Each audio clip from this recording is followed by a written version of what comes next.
Hey guys, Marty Schindler here, and today I'm going to do a Photoshop tutorial on some photo manipulation. Nothing really that advanced like some you've seen. There's some compilation videos on YouTube with some cool ones, but this is just a little easy one you can do. Anyway, this is what it looks like. It'll be like something like one of these two that I just did really quick, and it's nothing you can't do, so it's really easy.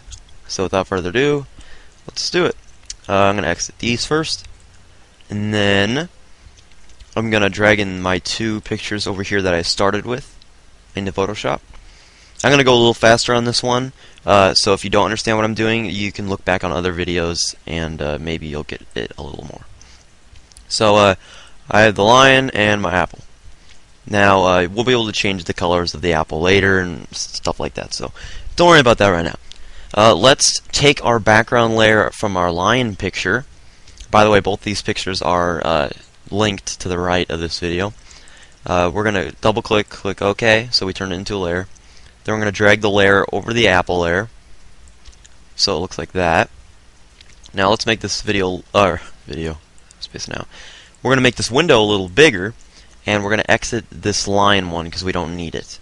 Basically, we just want them both in the same window. That's what we're working with there.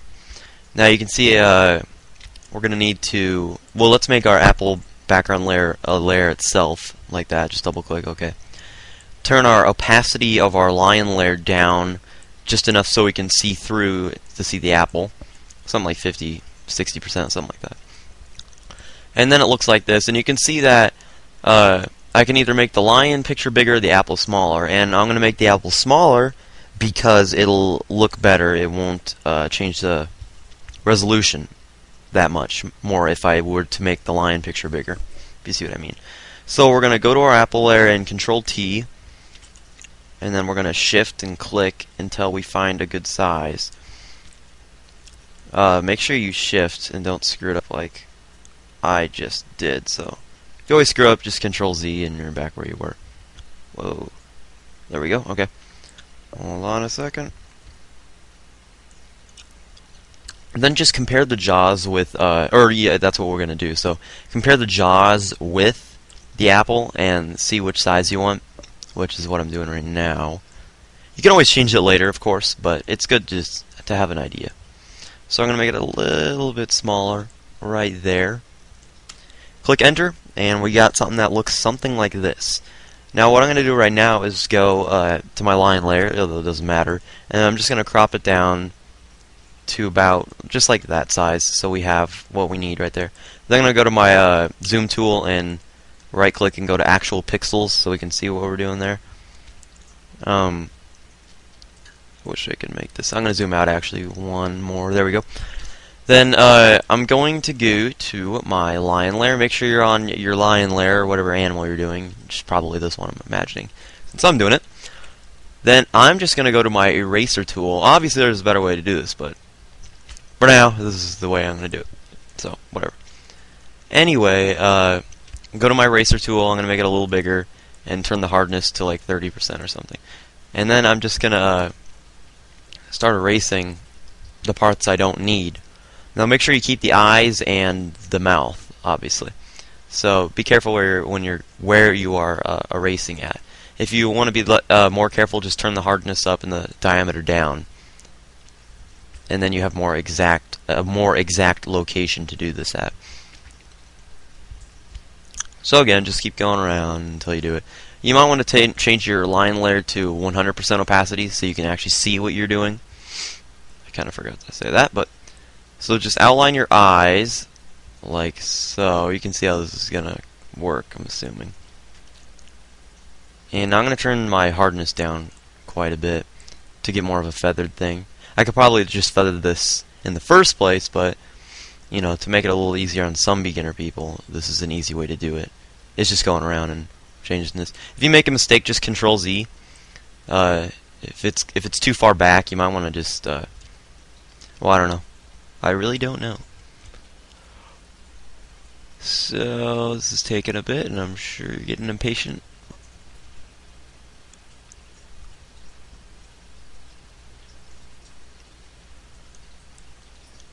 Okay, so what we really were going for there right there is just to separate the mouth and the eyes, so we can select our eyes. Yeah, I know they look bad, but that's fine right now. So just select your eyes. Actually, let's get rid of a little bit more right here. There we go. Then just select your eyes in a marquee or anything like that, and then right click and go to New Layer via Cut, or Layer via Cut. Then we made our eyeballs in a different thing so we can move them around separately.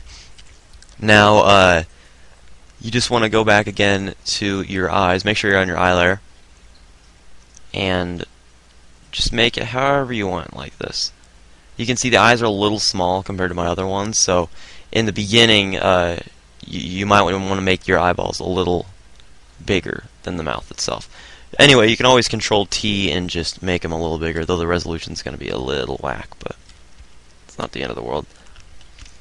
And if you want your eyes separately, just go over one eye and layer via cut, and then you have both your eyes in a separate thing, so you can move them both around freely, which is a good way to do it. Now you can see there's a little bit attached to my eyes. If I move it around, you can barely see, so if you want to change your layer to dissolve, you can see the parts where you need to erase. It's a good way to tell if there's any like specks in there you don't need or anything like that. Otherwise it's going to get in the way of your picture a little bit. Not that much, but to an extent. I'm going to put my layer back on normal. Sorry if I'm going a little fast. On your eye layer you can change the options right here by this drop down menu and dissolve, and you can see which parts you have to erase. Is basically what I meant. So I'm going to go back to normal now, and my eyes obviously look very stupid at the moment, but I'm going to put them up and move them around a tiny bit. Then we got to work on the mouth a little bit more, and find my eraser. Now I'm going to make sure my feather's pretty big right there, or my hardness is down, rather, if you want to say it that way. And that way it looks a little better when you go around it like this. I'm just going around with the brush right now, around the mouth, and making it look a little more blended. Again, a very easy way to blend stuff just like that. And if I have some little spare time here, I'm just gonna, whoa, there we go. Don't want to delete the eye entirely, you know.